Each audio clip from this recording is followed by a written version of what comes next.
ये है दिल्ली दर्पण। नमस्कार, दिल्ली दर्पण टीवी देख रहे हैं आप और मैं हूं आपके साथ तेजस्विनी पटेल।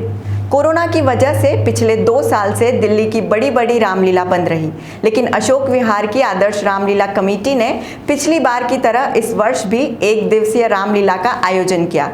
कोरोना गाइडलाइंस की वजह से लोग बेशक कम रहे, लेकिन बड़ी संख्या में लोगों ने दिल्ली दर्पण टीवी पर रामलीला मंचन का आनंद लिया। कैसी रही रामलीला और कैसा था मंचन और माहौल, देखिए इस रिपोर्ट में।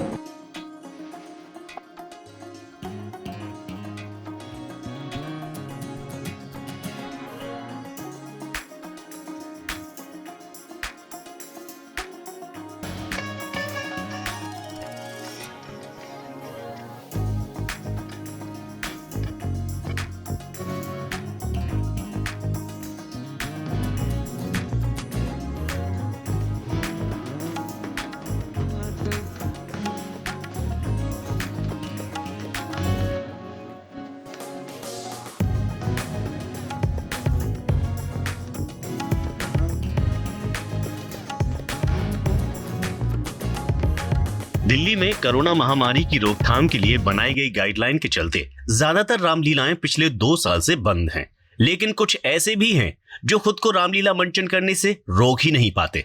दिल्ली की बड़ी और भव्य रामलीला में शुमार अशोक विहार की आदर्श रामलीला कमेटी भी पिछले 2 सालों से लगातार 1 दिवसीय रामलीला का आयोजन करती आ रही है। कोरोना की वजह से मंचन बेशक सीमित मंच माहौल में हो, लेकिन कलाकारों ने कमाल की कला का प्रदर्शन किया। सुंदर और भव्य रामलीला का मंचन हुआ, आप सभी ने देखा, और दिल्ली के गुणवंत कलाकार विभिन्न टीमों से, क्योंकि दिल्ली में अभी बड़ी रामलीलाएं नहीं हो रही, 1 दिवसीय रामलीलाओं का मंचन बहुत सी रामलीलाएं कर रही हैं और अशोक विहार में हमेशा बेस्ट कलाकार आते रहे हैं और मेरे निर्देशन में मैं लगातार उनको अपने साथ सहयोग करते हुए लीला का मंचन करवाता रहा हूँ। आज भी ऐसा ही देखने को मिला कि बहुत ही बेहतरीन लीला का मंचन हुआ और अध्यक्ष जी ने खुश होकर कई कलाकारों को इनाम की राशि भी दी और अध्यक्ष जी ने सबको धन्यवाद दिया।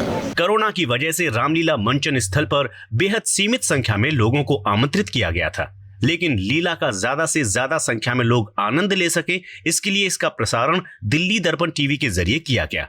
बड़ी संख्या में दिल्ली दर्पण टीवी के जरिए लोगों ने घर बैठे रामलीला का अवलोकन किया। इस तरह जैसा कि सरकार ने 200 लोगों की परमिशन दी थी, हमने बाहर गार्ड लगा के और बहुत सिक्योरिटी लगा के तय किया कि 200 से ज़्यादा आदमी ना आए। इसके अलावा आपने देखा होगा गेट पे सैनिटाइज़र, पूरे हॉल को सैनिटाइज किया, गेट पे सैनिटाइज़र, मास्क और जो फीवर चेक करने का मीटर था वो लगा हुआ था। बार बार पुलिस के लोग भी यहाँ आए, उन्होंने भी देखा कि पूरा कोरोना गाइडलाइन के हिसाब से ही रामलीला की गई है। पिछले 2 साल पहले जिस तरीके भव्य तरीके से रामलीला की जाती थी, इस बार तो देखो, जैसा माहौल होता है वैसा ही करना चाहिए। 2 साल से कोरोना से दिक्कत है, प्रभु राम चाहेंगे इस साल ये कोरोना ख़त्म हो जाएगा, अगली साल वैसे ही हम 10 दिन की लीला करेंगे और खूब बढ़िया तरीके से दशहरे का दहन करेंगे। इसीलिए जो लोग आए, हमने सबसे कहा दिल्ली दर्पण टीवी पे, यूट्यूब पे ही रामलीला देखें। केवल कमेटी के सदस्य ही परिवार सहित आज इस बार आए हैं। पिछले कई दशकों से रामलीला मंचन करती आ रही है आदर्श रामलीला कमेटी।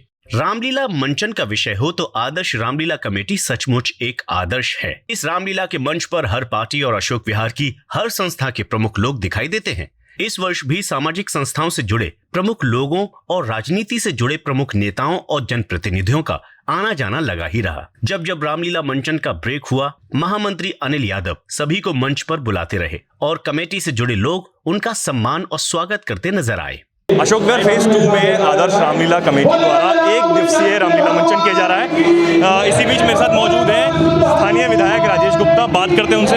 सर, 1 दिवसीय रामलीला मंचन किया जा रहा है, कोरोना काल के कारण 9 दिन नहीं हो पाया, 1 दिन में सब कुछ दिखाना पड़ रहा है, इस पर क्या कहेंगे?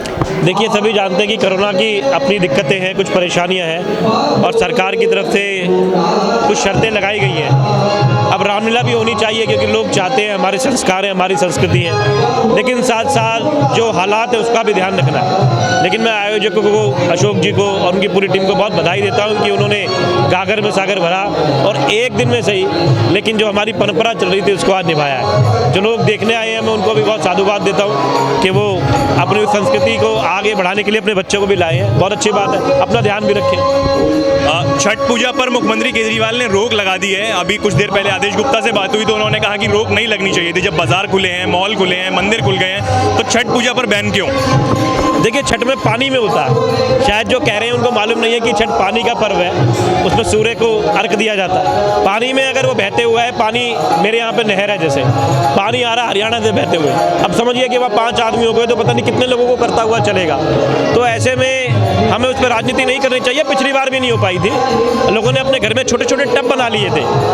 छठ का मतलब ये नहीं है कि हम जानबूझ के कुछ चीज़ों को खराब करने की कोशिश करें। हमारा पर्व है, मना लेंगे। मैं खुद 36 घंटे का व्रत रखता हूँ उस दिन, तो उस पर्व को मनाएंगे, छोटे छोटे हम टब बनाएंगे, सूर्य को अर्घ देंगे और भगवान सूर्य से हमें कामना करेंगे कि ये छठ खत्म हो जाए, ताकि अगली बार जो 2 साल की कसर है एक बार में दिल्ली सरकार निकाल दे। मनोज तिवारी कह रहे हैं कि धार्मिक भावनाओं को आहत किया जा रहा है।